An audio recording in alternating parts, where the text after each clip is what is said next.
So today we're going to we continue our new topic, our second topic for the semester, that of superstition and religion. And this may seem perhaps an unusual choice on first reading for one that is related to religion, right? Because we don't have any specific mention of like churches or priests or saints or anything like we did in the Christ story from last time. But as we will look at the symbolism and some of the context and some of the underlying ideas of this story, I hope that we'll start to see why we might see this or categorize this story into this section of the course. Now, I want to begin by actually thinking about that title. I mentioned it at the end of class last time, and let's start with that today.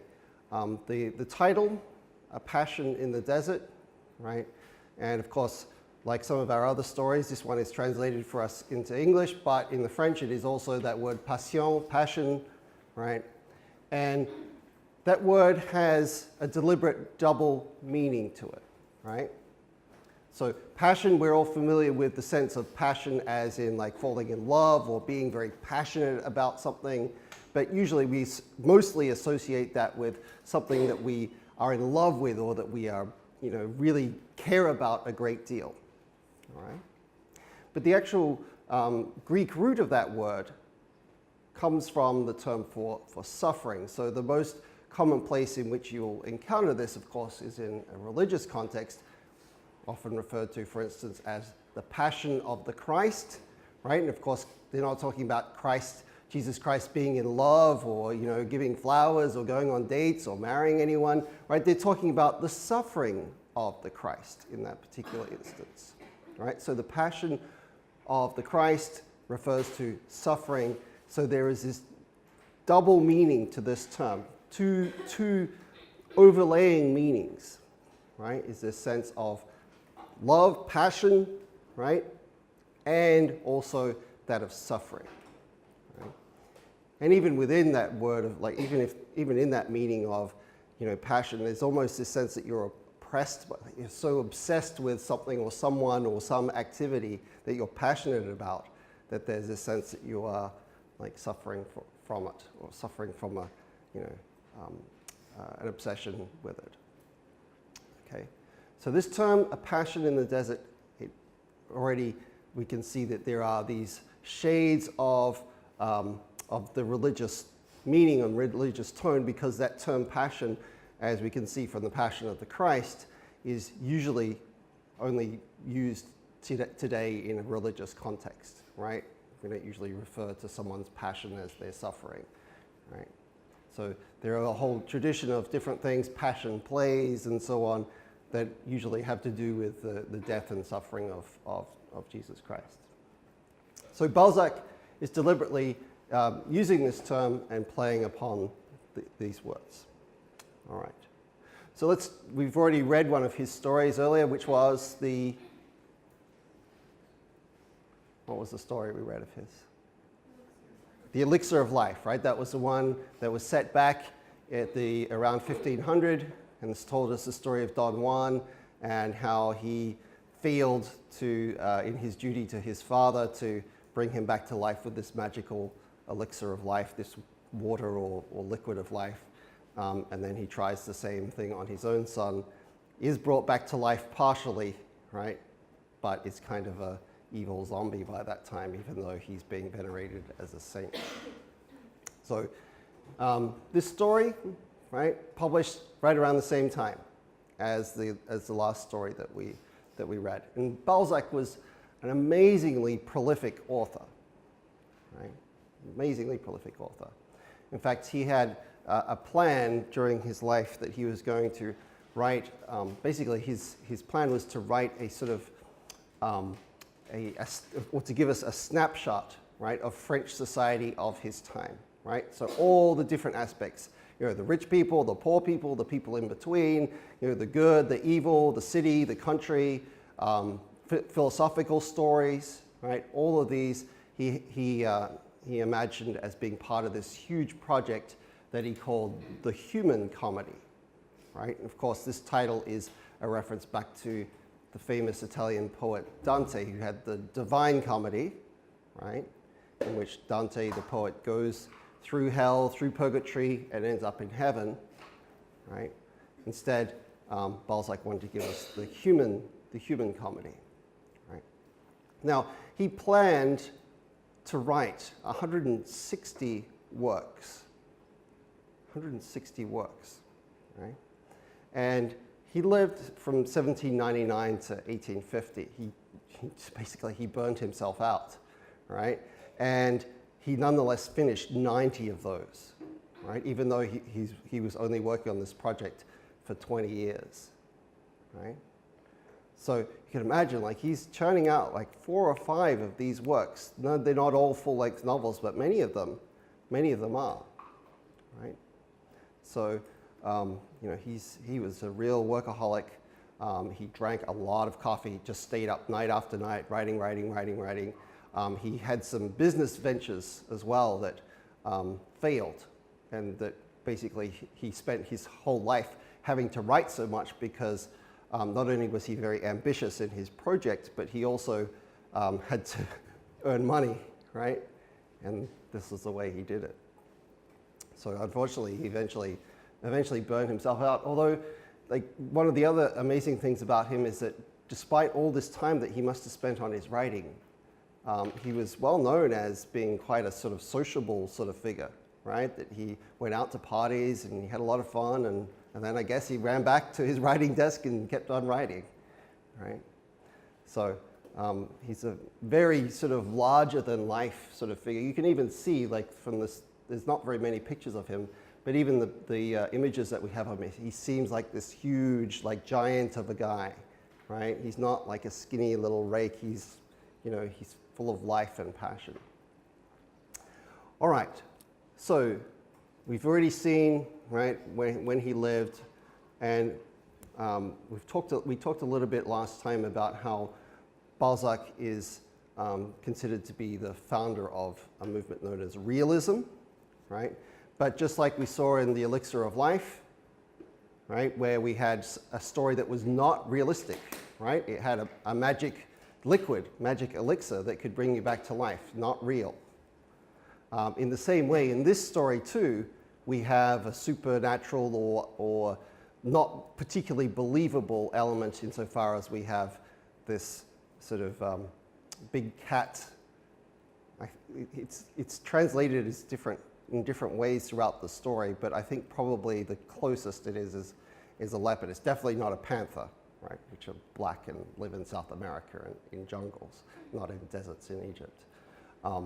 But this leopard, I'm going to say, right, it does not bear the normal sort of characteristics of a real wild leopard. There's a kind of magical relationship or symbolic relationship that is happening between those two figures of the soldier and that transcends this to a different level. Okay. So as I said, even though Balzac is considered a realist, some of these stories that we're reading are not particularly realistic. They're deliberately introduced to us magical or unrealistic ideas in order to explore some of the themes that he wants to look at. And secondly, even though sometimes people say that realism and romanticism are opposites to each other, right? That in fact, Balzac, as we've already seen, he deals with those themes of romanticism that we are interested in as well, right? So, okay, so let's quickly go over what happens in our story, right? Which voice is it told in? What voice? From what perspective? First person initially, isn't it? Right? We have what is called a frame narrative, right? In which we have two people, right? The narrator, and who's with him?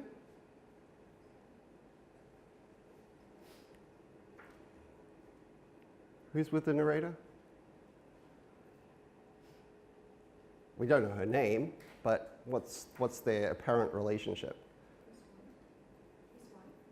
Probably not his wife, but certainly seems to be like his girlfriend, right? His lover, right? So they don't seem to be married, but they certainly seem to be in some kind of romantic relationship, okay? So we have the first person narrator and his girlfriend, it seems, and they have been attending a menagerie, which is like a small zoo. You can sort of think of it as being like a sort of an animal circus, right?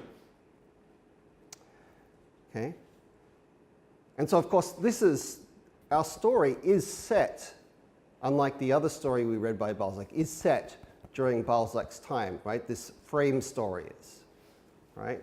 So the story that we open with, the frame story, the narrator and his girlfriend, that is set during 1830. But then we hear the conversation between them. They're talking about the animals, right? And they have a conversation about like what's natural, what's wild.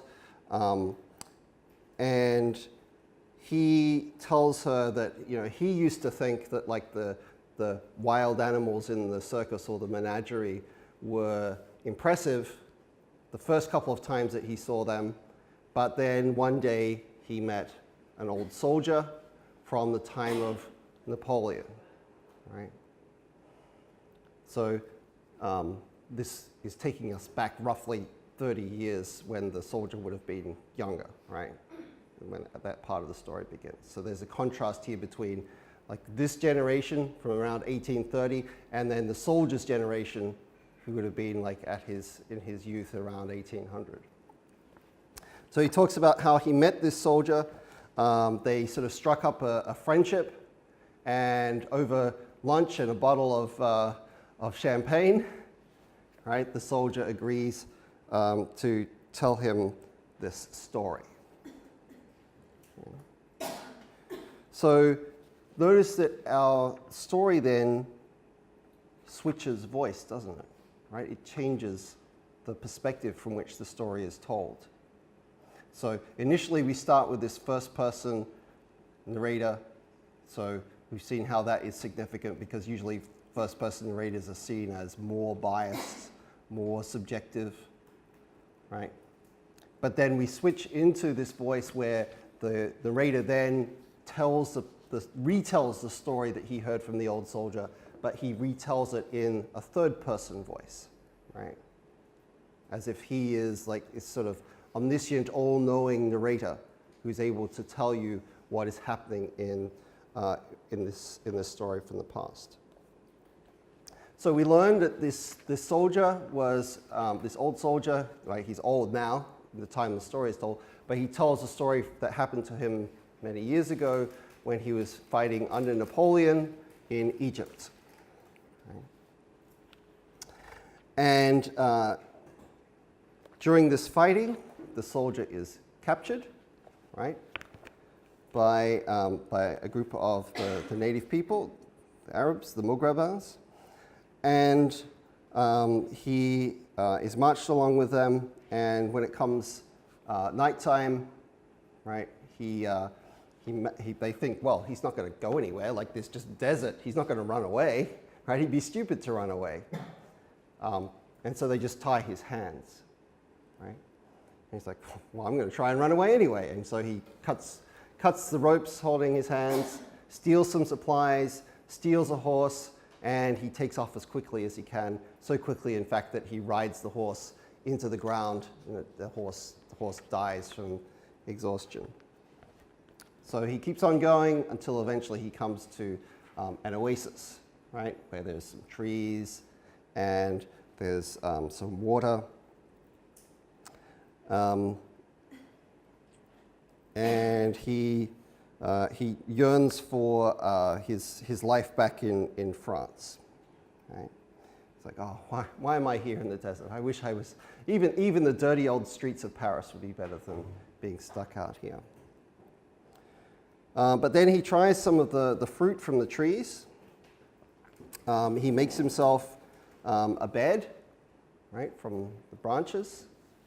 And he's so worn out that he then falls asleep. When he wakes up, he's like, something's not right here. There seems to be someone else, something else. in this place with me. Right? And then as the sky starts to lighten and he starts to see what is around him, he goes, oh, I'm in a cave with a big cat, which appear, as I said, we're given different names, different kind of species of big cat, but there's actually a movie version of this story that came out in 1998. And in that one, they portray it as a leopard. Right? So I'm going to go with leopard, even though it says panther and lion and other things in here. Okay.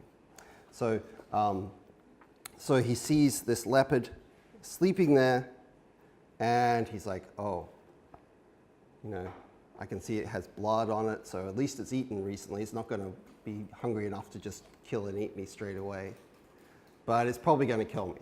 So I had better take out my knife, take out my dagger, right? And as soon as as I have the chance, I'm going to kill it. So he waits and waits. Finally, the day dawns. The leopard wakes up, and he discovers that it's not as wild or as unfriendly as he first thought. Right? To the point where he goes over and he is not intending to be friendly. He pretends like he's being friendly. Right? He goes over and he pets it, but actually he's looking for the place where he can stick his dagger in and kill it. Right? So he's sort of like, oh, yeah, nice head. Where is the soft spot? Oh, look how cute you're, you know. And so all this time, like he even scratches the cat's head with his dagger, and he's like, oh, how nice. Oh, that feels good. Right? And of course, all this time he's looking for a way to kill it.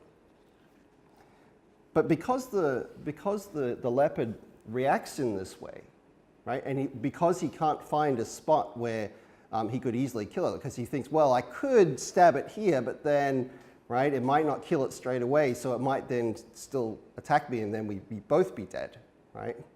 So he's looking for a way to get out of this without being attacked or without dying. He nonetheless, he therefore decides that he's going to, when he sees the behavior of the leopard, he decides, all right, I'm going to, you know, I'll just be cautious. So this animal seems unusually friendly towards me. In fact, the way in which he describes it is like she's like sort of a woman who is suddenly friendly even though she's dangerous. Right? So he also describes her in other terms as being like a queen or a sultana, not the kind of dried grape, but sultana as in the female version of a sultan, which is like a Eastern style of king or emperor. And the two of them, like they sort of eye each other off, some element of mistrust, but also this growing bond between them. Right? He then sees that the cat has found his horse, right? And that's where all the blood came from, is that it's eaten a lot of his horse, it dragged it back to the oasis, and that's why it's not hungry. All right. So he decides that he's going to call this leopard mignon, which is, like in French, this roughly translates to sort of like darling, right? Or, you know, lover, right? Sweetheart. Right? So he calls it that after a fairly ironic nickname that he gives to his first love. So he calls her mignon, and as the story progresses, increasingly over the next few days, this bond seems to grow between them to the point where there's almost this kind of strange kind of love, strange kind of friendship that comes about between the soldier and the leopard. At the same time, he still is trying to be rescued, so he sticks up his shirt on a pole and uses it there as to try and attract anyone who might be passing to come and rescue him. So then the story breaks back into the frame narrative, right? And we have the girlfriend of the narrator interrupts him and says, well, what happened? Why did this great passion, this great love, this friendship between these two end? And he explains it was a misunderstanding, right? And the soldier thought the leopard was attacking him.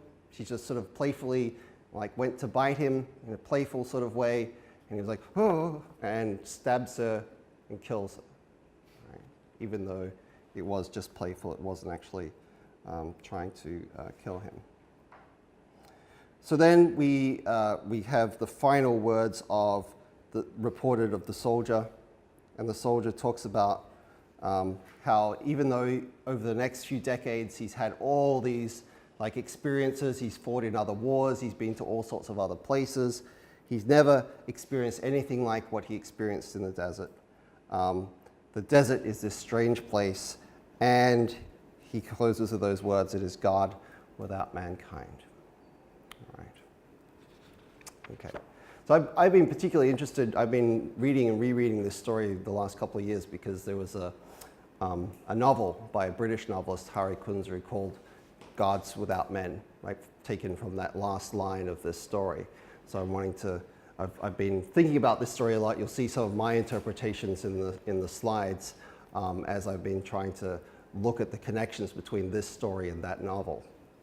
So let's take a look at some of the references and some of the context to this, right? So we saw this story, 1830, right? Napoleon's campaign in Egypt, as you can see there, is some 30 years before, right? So, Napoleon comes to power a couple of years before this campaign begins, right? Because remember, before this, of course, is the French Revolution, right? French Revolution occurs, there's lots of bloodshed, there's the period of what's known as the Terror, in which hundreds and thousands of people had their heads chopped off, around 30,000 I think was the number, during that period of the Terror by the guillotine. And a lot of political instability in France following the beheading of the king in 1793. And so eventually the person who comes in, steps in and reestablishes order and is welcomed as being this new leader is Napoleon, right? And we've seen him mentioned before in our stories as being someone who is just like we have these fictional romantic heroes, in some ways he's sort of like a real life. Just like we saw Kleist living his life like he is a romantic sort of hero, in the same way very often people from this time sort of see Napoleon as being this kind of romantic hero, right? He's an outsider, he's not from Paris, he's from Corsica, this island off the south of France. So he grows up speaking Corsican from a slightly different culture, and he's not your average sort of rippling, muscular, tall hero. Instead, he's this short little general from Corsica, and yet he seems to have this huge charisma. Everyone seems to follow him, and he has these amazing leadership qualities, despite all of the apparent inadequacies of his physical being. Right?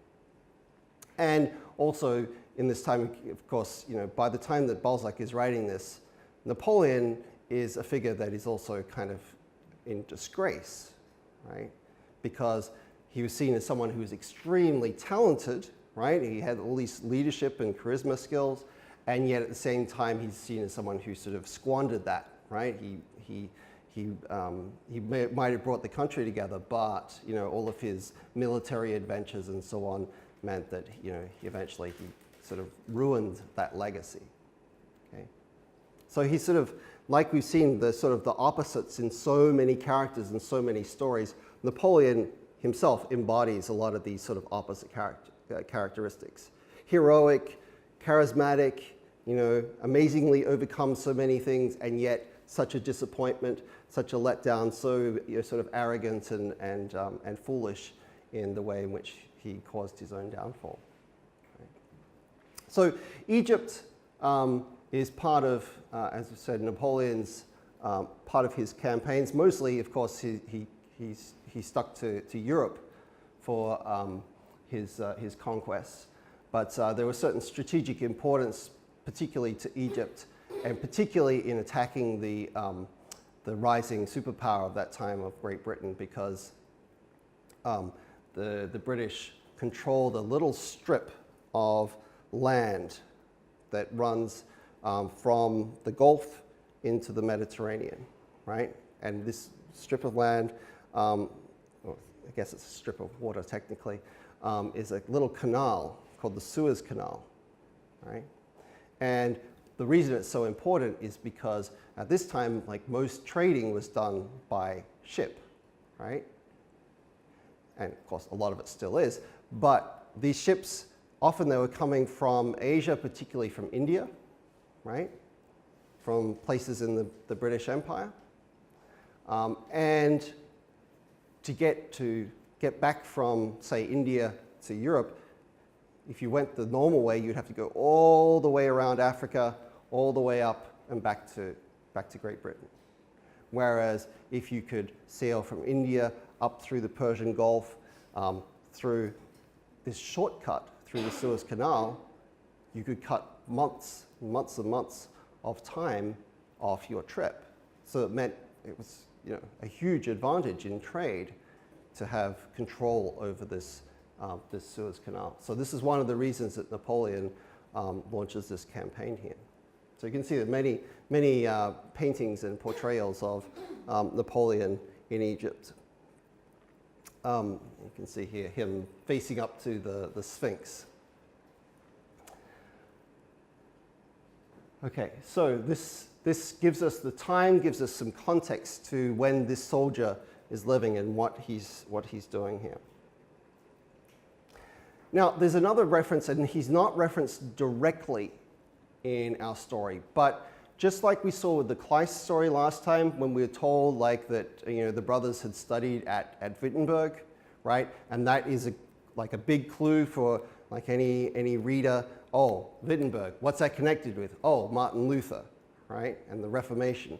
In the same way, the opening sentences of this story, right, all touch on themes that connect with this guy, Jean-Jacques Rousseau, right, whom we've also already mentioned before as being the founder, right? Not in the sense that he was like, oh, here's Romanticism, but his ideas are seen as being the first expression of Romantic ideas, okay? So this is even before there were any of those Romantic movements that we talked about before. Like the earliest of those movements we said was in Germany, right, from the 1770s onwards, but Rousseau is already dead by then, right? He's writing this earlier in the 18th century, in the 1750s and 60s, right? And in Rousseau's work, as we mentioned, right, previously, his theory was that, rather than seeing civilization as something that is a progression, right, that we're getting better and better, as the Enlightenment had thought, instead he says, well, the development of modern society actually has corrupted humanity, right? And that he then made the argument that we then need to return to the natural, right? He argued that nature was more beautiful, it was more moral, it was more good than this corrupt society that had developed out of it, right? So in particular, the lines that I've put up there on the slide, you can see are from the very first page of our story. And the discussion that is going on between the narrator and his girlfriend, in which they are talking about like the animals, right? And so she's sort of saying like this whole show is dreadful, and it's sort of like this meaning of sort of scary, right? So show is sort of like how can he be sure that those animals aren't going to just attack him? Right? How can he be so sure that they're tame, right? And then the narrator then basically he gives the same kind of argument that Rousseau does. Right? And he then says, it's really quite natural. And then he gives us this quote here. Right? You think that beasts are wholly without passions? I ask her quite the reverse. We can communicate to them all the vices arising out of our own state of civilization. In other words, he's echoing the same thing that Rousseau says, which is the more we move away from nature, the more tame, domesticated, civilized, and so on we become, right, the more also morally corrupt we seem to become. Right? So I've mentioned before, Rousseau looks around him, he's living in Paris, and he sees, prostitution and gambling and crime and, the filth of the streets, because, there's no proper sewage system or water system or anything at this time. Right? And then he thinks about, say, a village in the country, and he's like, no prostitutes, no gambling, no crime of this same kind we see in Paris. So he contrasts those two things, and he says, how can we account for this? Oh, it's because those people living in the village, they're still close to nature, right? They're still uncorrupted, or not as corrupted by civilization. All right, so as I'll talk about later as one of my interpretations of this story, one of them relates to how Balzac is both taking and borrowing from Rousseau, but also he's engaging in a criticism of some of Rousseau's ideas. Okay, so our first symbol, right? That of the desert. Now, here again, we need a little bit more historical context as well. And this is another one of those things that if you know the historical context, right, then you're able to connect it to some of those religious ideas as well. Right? So the desert here, of course, is chosen as being a place of isolation, right? A place where the soldier is completely on his own, it seems. He's on his own, and there's just nature all around him, right? He's left alone in nature. Okay.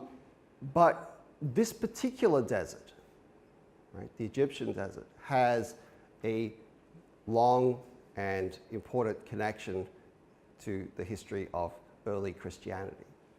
Right? Because in those first centuries of Christianity, the early church, right, there were a series of religious people, of hermits, right, who would go out into this desert, in Egypt, right, and they became famously known as the Desert Fathers, right? Not because they had any children, because usually they didn't have any. They weren't fathers in the literal sense, but fathers of the church, right? These are some of those early saints, right? Often came out of this tradition.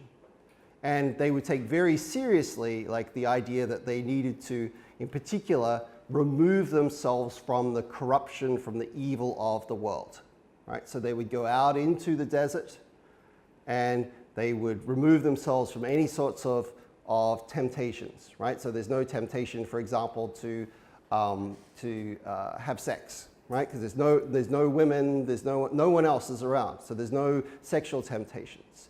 There's no temptation to get drunk, right? Because there's no alcohol. It's not even available. There's no temptation to, in fact, to even do anything that will be, considered sinful or corrupt with regard to food or drink, because obviously you need water to survive, and you're probably going to live on very simple food like the fruit that the soldier lives on in the story, right? So the idea was that the body, the flesh, as in many Christian teachings, teach that the sin that we have in our life comes from the temptations of the body. So the desert fathers removed themselves out into the desert in order to try and remove any sort of temptations from themselves. Now we've already actually encountered briefly one of these figures, one of the Desert Fathers. The painting by Michelangelo that I put up a few classes ago, where we had like a figure being picked up by a series of demons, right? That was one of the Desert Fathers. He's one of the most famous of them, called Saint Anthony, right?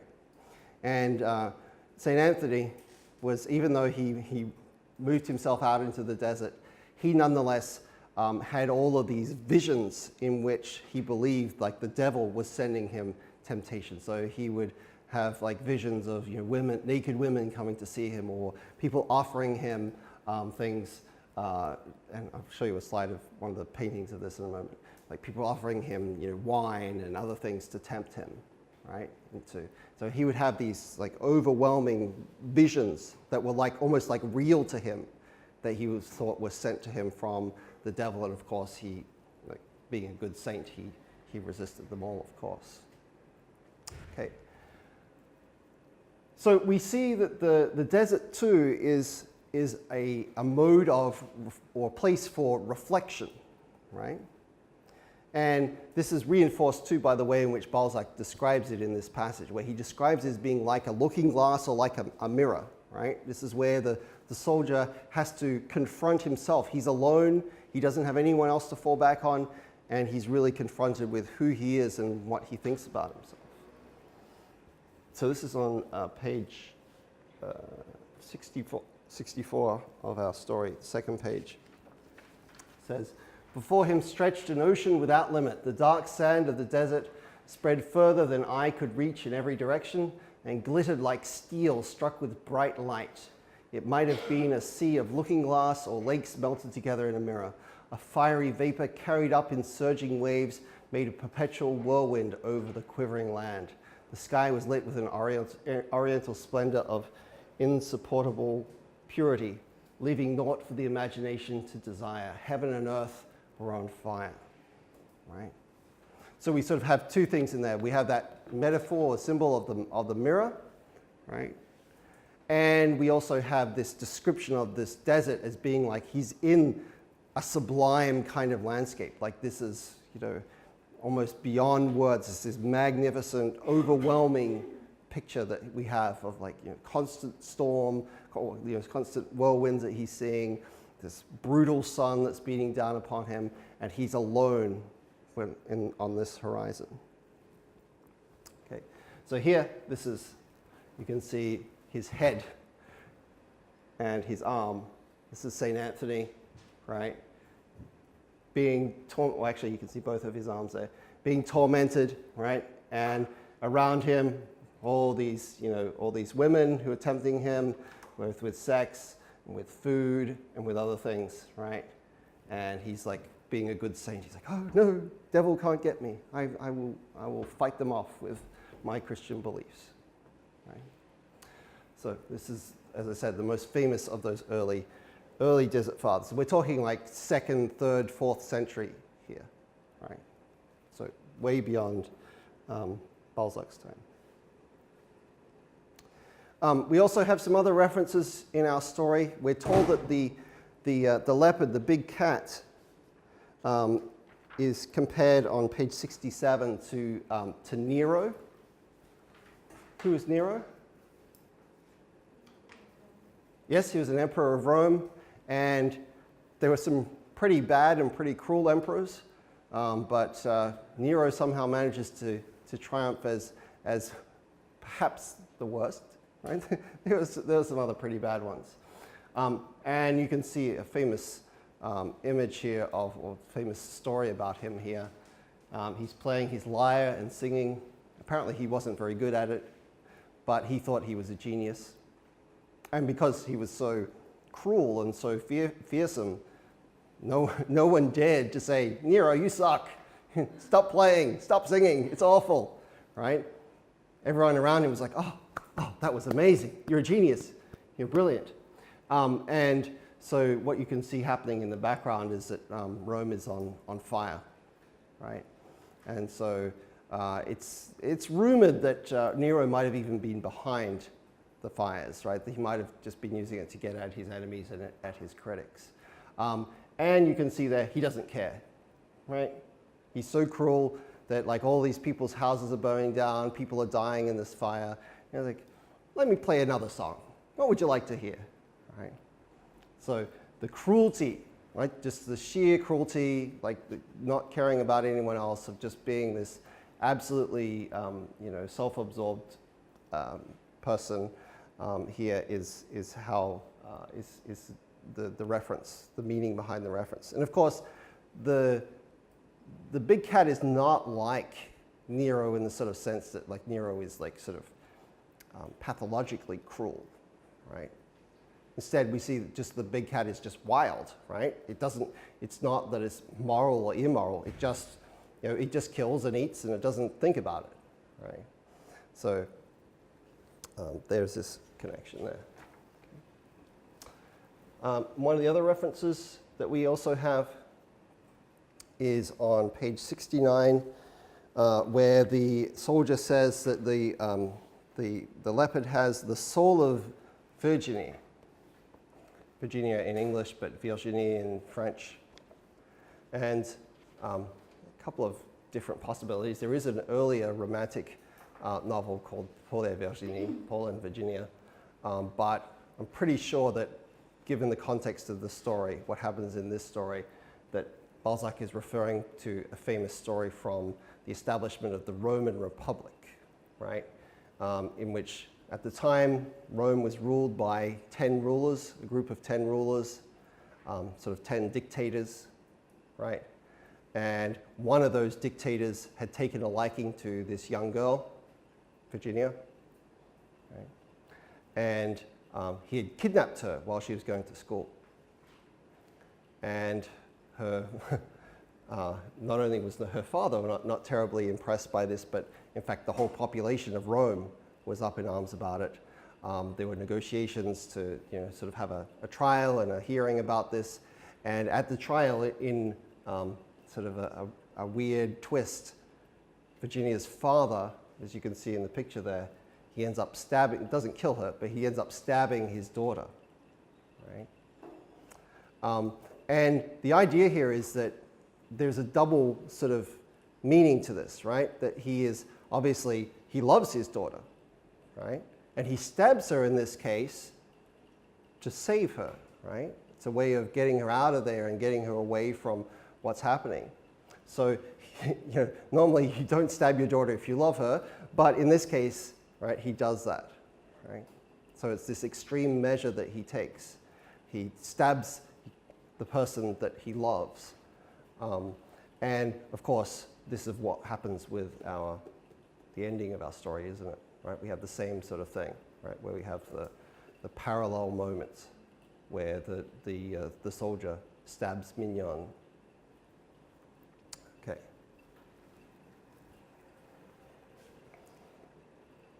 And then, of course, we have the symbol of, as it says there, lion, the panther, the leopard, Mignon, if you want to call her that.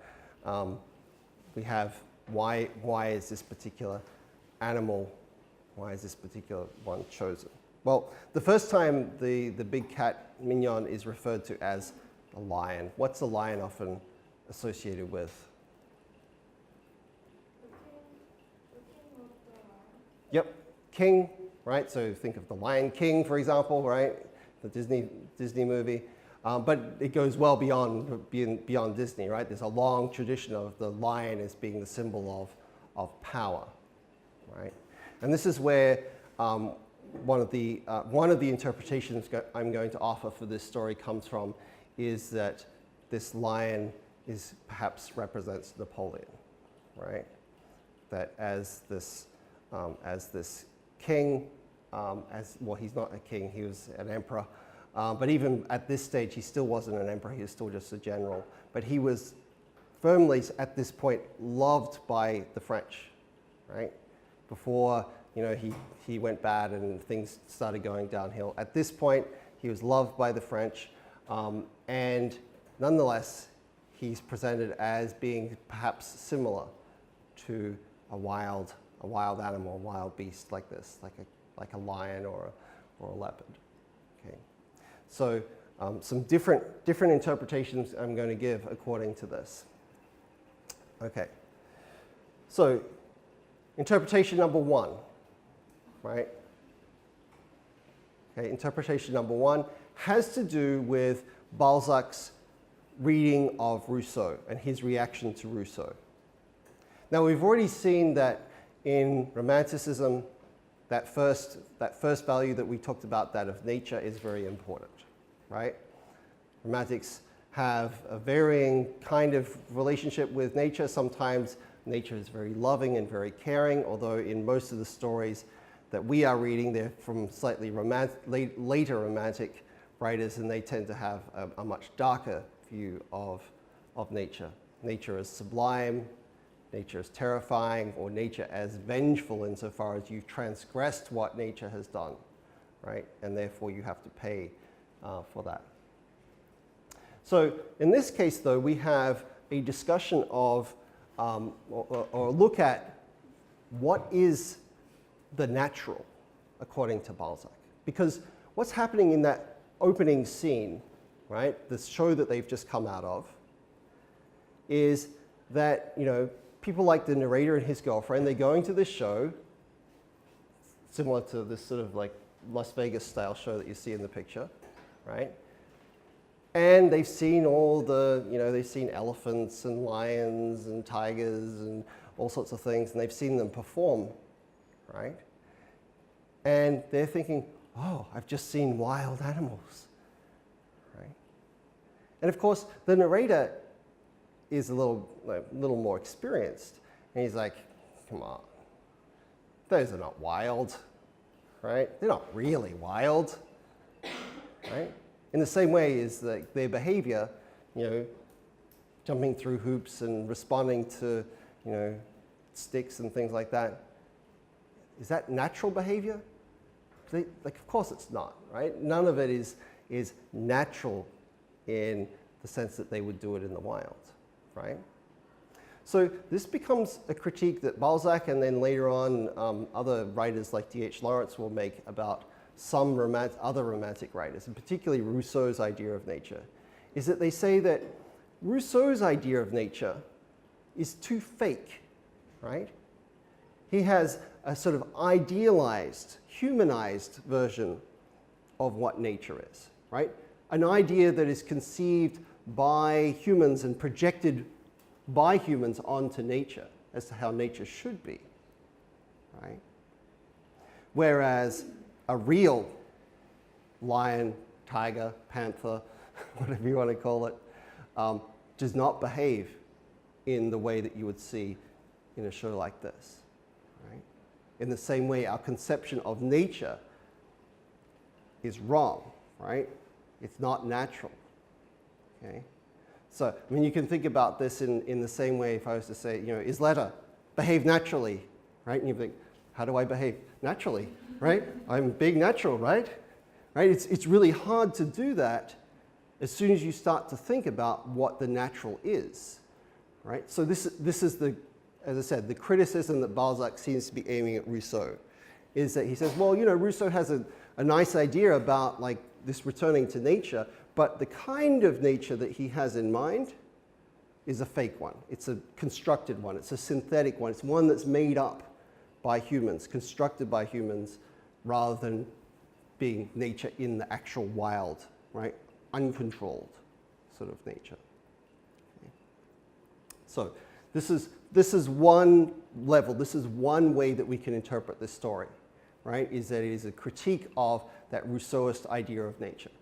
That Rousseau's idea of nature is too artificial, too fake, too unnatural, that is projected by humans onto nature, and real nature is much more wild, much more uncontrollable than what we are used to thinking.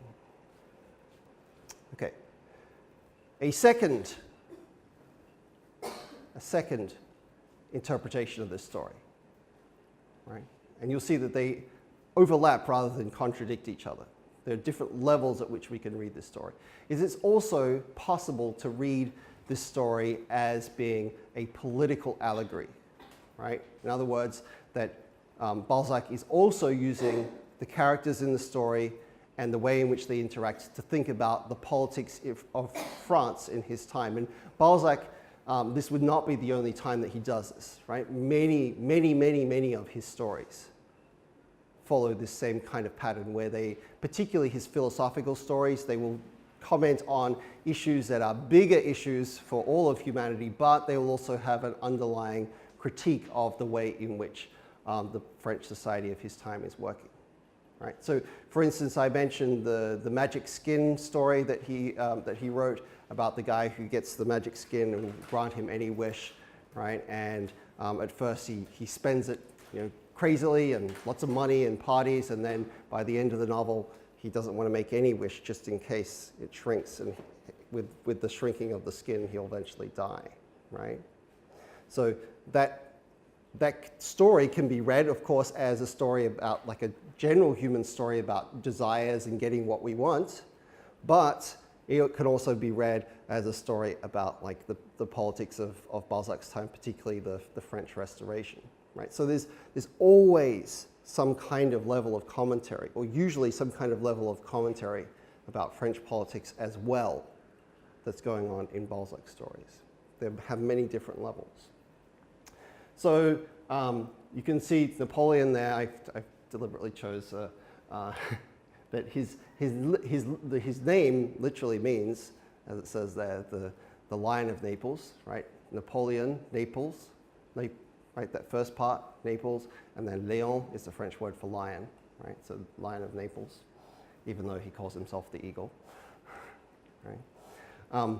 So Napoleon could, in this story, if we read it this way, could represent Mignon, right?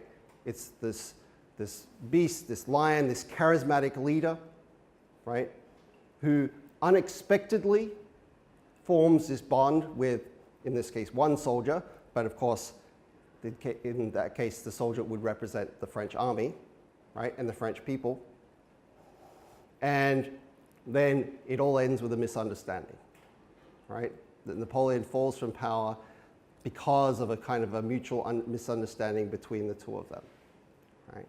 And that this is the cause of Napoleon's downfall. So, as I said, this, depending on how you read the symbols of the story, how you interpret those symbols and what they mean, this story could have those two levels. Now, there's a third story, or third interpretation rather, that we could give to this. And as I mentioned, there are a number of clues in the story that this also has potentially a political angle, a religious angle to it as well. Right? So we've already seen in our title, The Passion in the Desert, or Passion in the Desert, that this has a kind of religious resonance, right? The suffering of Christ is referred to as the Passion of the Christ, and so too there is this double element in the love that the soldier feels for Mignon, right? And that eventually leads him at the end, after he's killed her, he's like, oh my God, what have I done? And he describes it as like having killed like his own lover, right? So we have this clue in the title, right?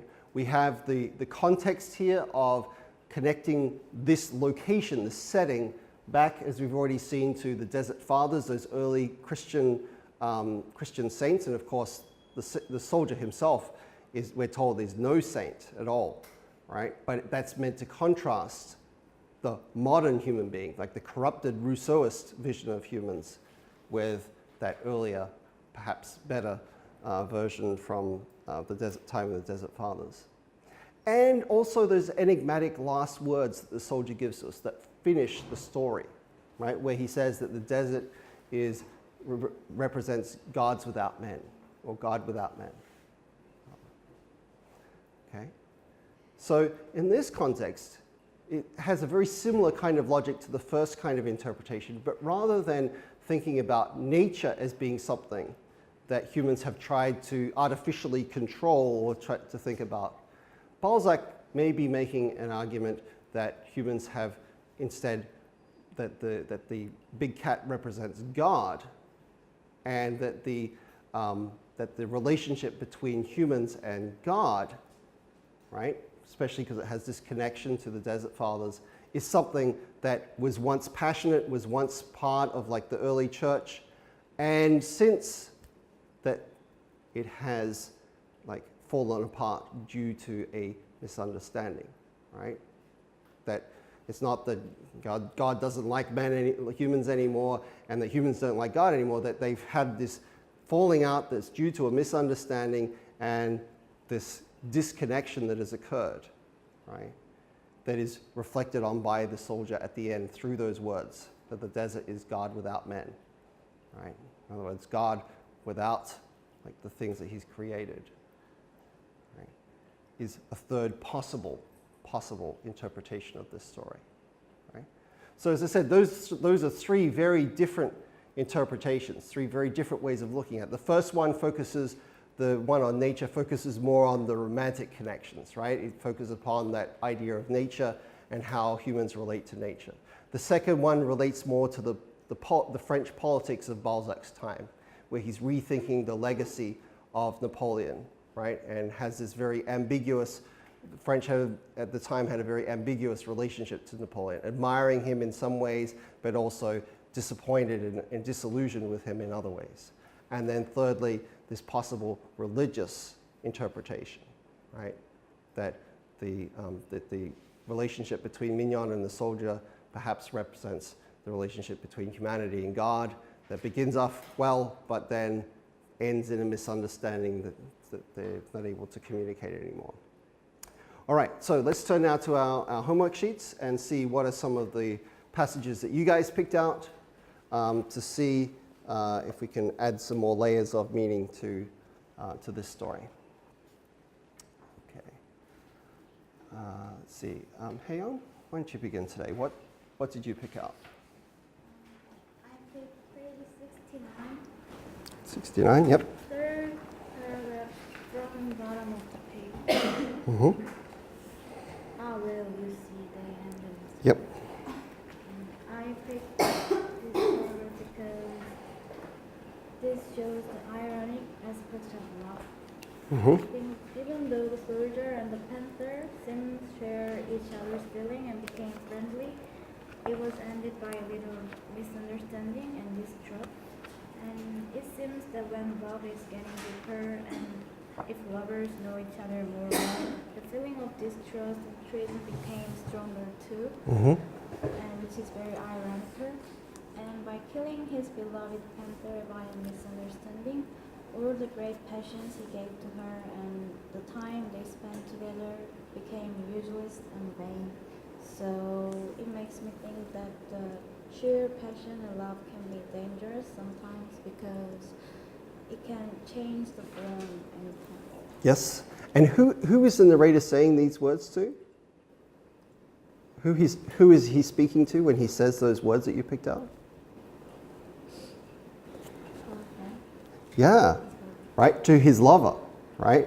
So there's also an element like of what he is saying also reflects back upon his own relationship, right? That there's a kind of warning there, right? We should watch out because, even the greatest passions, he says, can end with a misunderstanding. Even like the people who get along the best and who are the most in love can end in this sort of tragic sort of misunderstanding.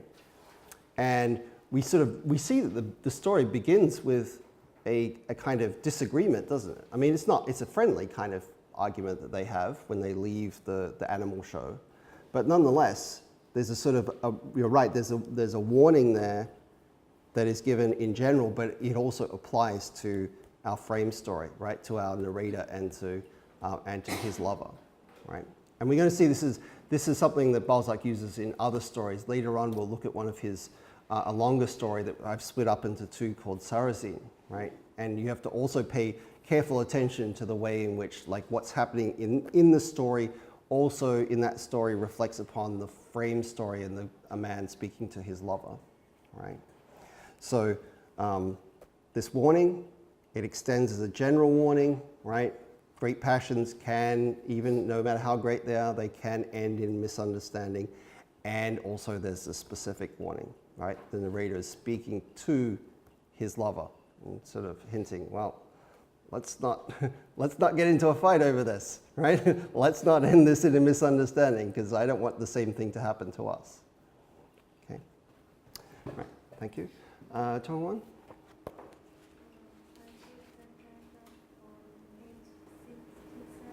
67.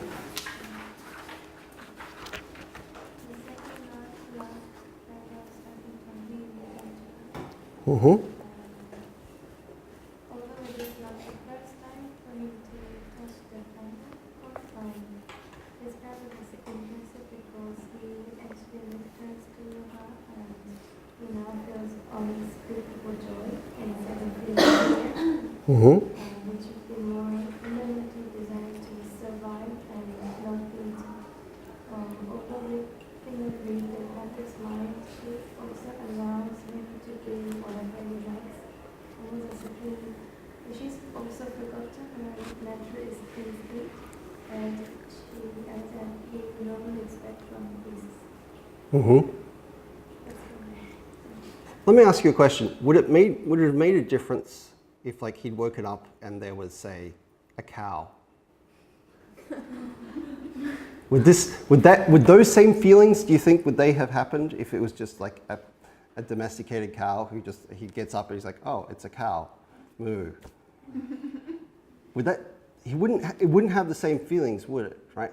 So it's important here that that unspeakable joy, like these intense feelings that he's having, they are dependent upon like the danger that the animal represents, aren't they? Right? So the danger is wrapped up in the passion, right? Those two things are necessary for each other, right?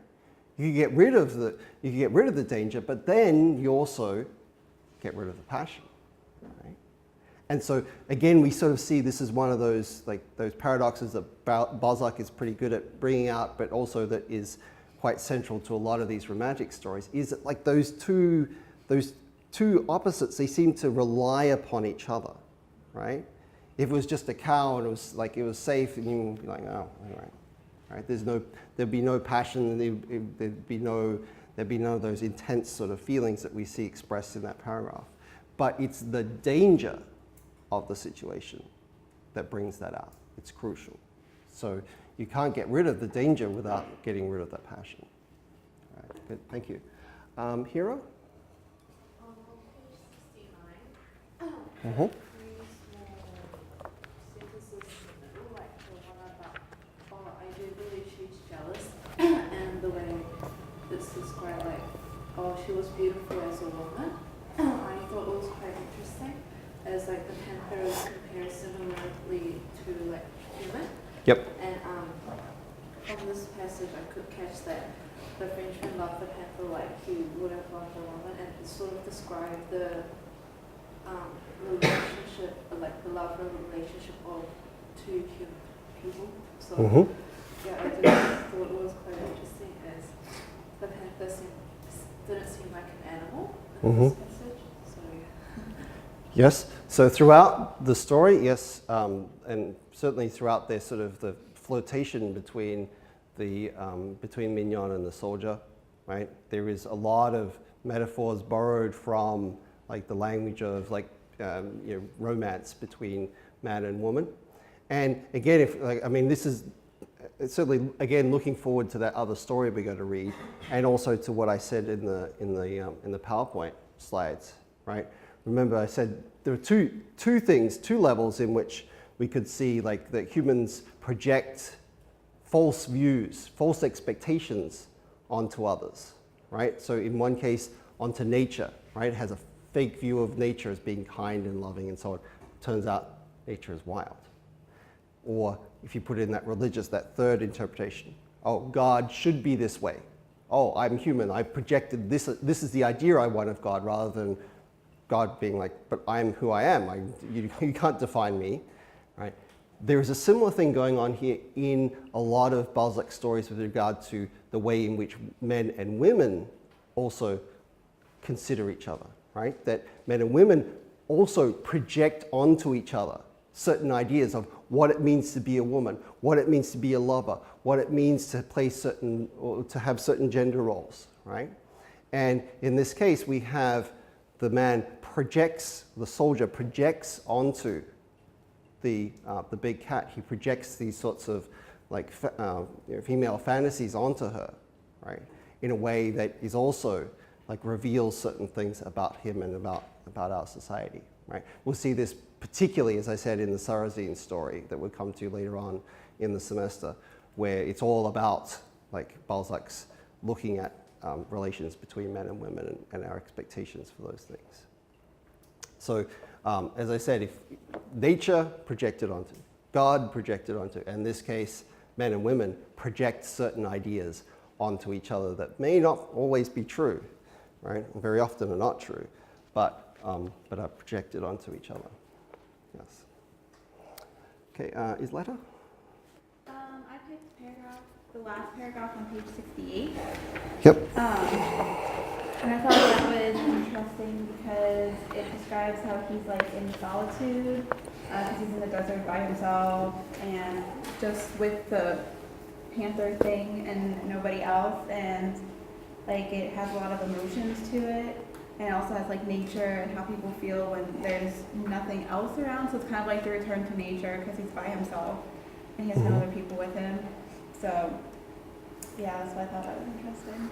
And also, this particular part is just like the kind of return to nature that Rousseau imagines, right, in his writings, right? Is it like, oh, here he's in tune with nature, he's discovering all new things about himself, his emotions are opening up, and right? So it's just like what Rousseau imagined.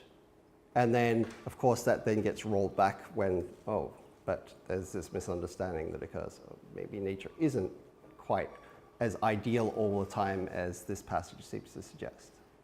Right. Namhae? Of course, I picked passage from page 64. 64? Paragraph, second paragraph to third paragraph. I think here the French soldier described this desert as a place that is hopeless and have a life. He was about to die like that. Later, a few days passed, in page 68,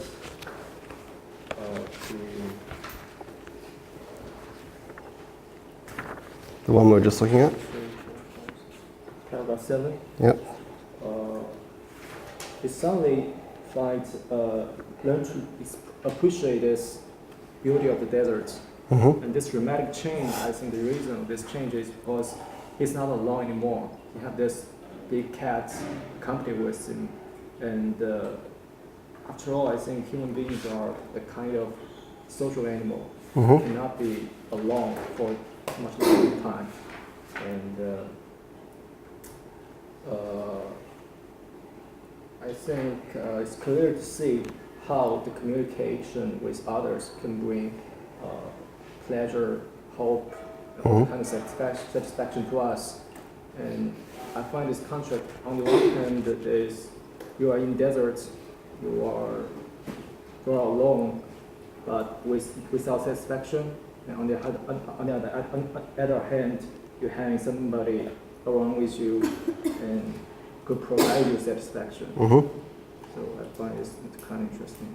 Yes, and it's also interesting to note in the context of like, think about that third value of romanticism, that third theme of the misfit individual. Often those kinds of characters are left alone, or they seek solitude. They seek to be alone. But in this case, we have the soldier who is like, oh, I feel terribly alone in this desert. And it's only when he makes friends with Mignon that he starts to change that perspective. Right, so there is a kind of back and forth between solitude and this necessity of other people and other beings, and that kind of communication that we do see happening as well in romantic fiction. Okay, Sharon? I chose the sixth paragraph on page 67. Yep. And it starts from she was 3 feet high and 4 feet long without counting her tail. Mm-hmm. I think this paragraph is important because it So, for example, the author describes the leopard as like being this powerful weapon, but she's also showing this expression of refinement. And then she's both cruel, but then she's like a kind of like a sensual woman. Mm-hmm. And then there's that reference to drunken Nero, Mm-hmm. the emperor. So I think he's like playing with romantic characteristics where you can have two opposite ideas existing in just one thing. And Yep. There's also something else going on here too, which is that like a lot of this terminology that he's using would be something that we would associate with royalty or aristocracy, right? And remembering, like of course in our world, you know, we don't think about kings and queens and lords and ladies and all that sort of stuff. We're all commoners. But in Balzac's time, right, these terms are significant insofar as like, you know, they've just been through the French Revolution, right? And so whether you're a commoner or an aristocrat is still a pretty big deal. It's an important thing. So there are these certain values that are associated with that class that are then attributed to this creature, right? And they're sort of grudgingly admiring, aren't they? They're sort of like, well, you know, she's cruel and heartless and strong and like Nero. Like those don't seem, on the surface, those don't seem to be terribly complimentary. But the way in which they're conveyed here is with admiration, isn't it? Right? And it sort of goes back to what we were saying earlier about like that link between danger and passion, right? Is that the danger that this represents is also what makes it attractive, right? So there's this, if we went back to the politics of Balzac's time, right? The representation or the association of the aristocracy with certain of these like noble, over-the-top sort of values that are then appropriated by someone like Napoleon, because Napoleon eventually crowns himself emperor, right? Are also part of this. Like if you wanted to explain why Napoleon was so attractive, is also because he's so dangerous, right? He's so much charisma. He's so like has the ability to be cruel and ruthless, but in a sort of admirable sort of way, right? You're sort of like, wow, this is a guy who knows how to get what he wants and who knows how to wield power. Dangerous, but also admirable at the same time. So like you said, there's those contradictory qualities that are described in the Big Cat. And if we went to our political, theory number 2 that I had there is like the political is what the way we could describe that. Okay, Charlene? The last one paragraph on page 67. Mm-hmm. Yeah, in this paragraph, the man with the soldier began to respect the preacher. Yep. As the passage said, I think his relationship with the big cats kind of reflects his relationship with the nature. Mm-hmm. Like at first, he thought the desert was so dangerous and may kill him.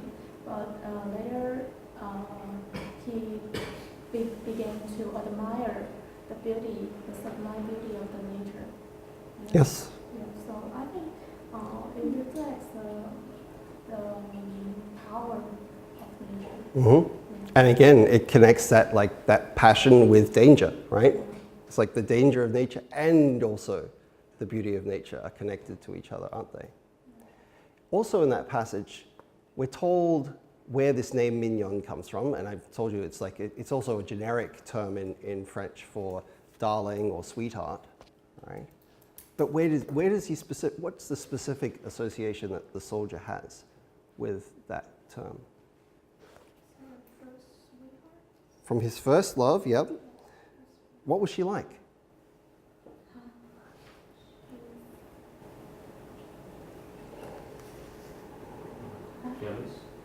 Yeah, right? We're told he had nicknamed Mignon by way of contrast because she was so atrociously jealous that all the time of their love, he was in fear of the knife with which she always threatened him. So she's like, you know, you ever cheat on me, if I catch you talking to another woman, I got this knife here. I will kill you, right? I will not just, I will literally kill you if I catch you talking to someone else. If I even hear that you talk to someone else, right? So here he gives this sort of ironic nickname, right? First of all, his first girl, his first love, had these characteristics, right? That she was like his love, but she was incredibly jealous, right? Insanely jealous, I would say. And then he transfers this name onto the big cat, right? Onto the leopard. So there is, again, in that we also see this theme that we've identified over and over: danger, passion together, right? Makes it memorable, but also can lead to a lot of problems. Right? Okay, Tian? The paragraph that I picked is the 5th paragraph on page 68. Mm-hmm. I thought that this paragraph shows that the desert is not a symbol of danger or scariness anymore to the soldier. Mm-hmm. Because he met a leopard and named her Mignon. And what I focus on is that the last sentence in this paragraph, that the soldier was able to sleep better Mm-hmm. before, because in the past, like a few days ago, he was alone and he feared that something might attack him in the desert. Mm-hmm. Now because he has a companion, kind of, he is relieved, so he can sleep better. Yep. And notice we're told in that same paragraph, he could not explain to himself the reason for their strange friendship, right? And this again goes into that idea of the emotions, right? This is not something that he's just like, oh, well, I can make an alliance. I need you and you need me. Like I can't explain it in those terms, right? He's like, this relationship between myself and Mignon, it's a connection, but I can't explain it, right? It's beyond my ability to explain it.